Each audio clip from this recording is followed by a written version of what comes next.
Head to knee pose or Janu Sirsasana. The Sanskrit word Janu Sirsasana comes in two words.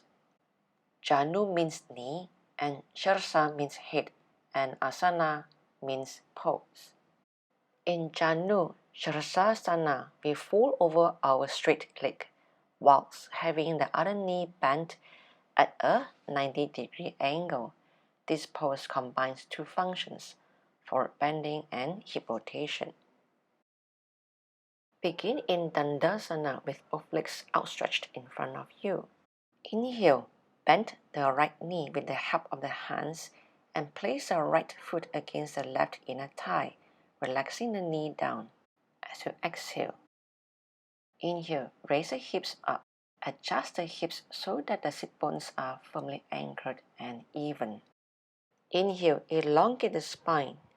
Exhale, rotate the upper body slightly to face towards the left leg. Inhale, flex the left foot, press the top of the thigh down, elongate the spine, and raise your arms either side of your head. Exhale, begin to come forward, hinging at your hips.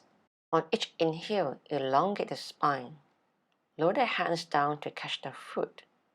Exhale, deepen into your forward bend. Belly coming to rest on your thighs. Next is your chest. And finally, the forehead on the shin. Firmly press the right foot into the left inner thigh and the left leg resisting the right foot. You may reach your arms out in front of a foot and the left hand catches onto the right wrist. Further, press the bent right knee into the floor to keep the right hip external rotated. Engage the abdominals and keep both shoulders same level. Stay here for a minute and breathe. To release, reverse the order of movement.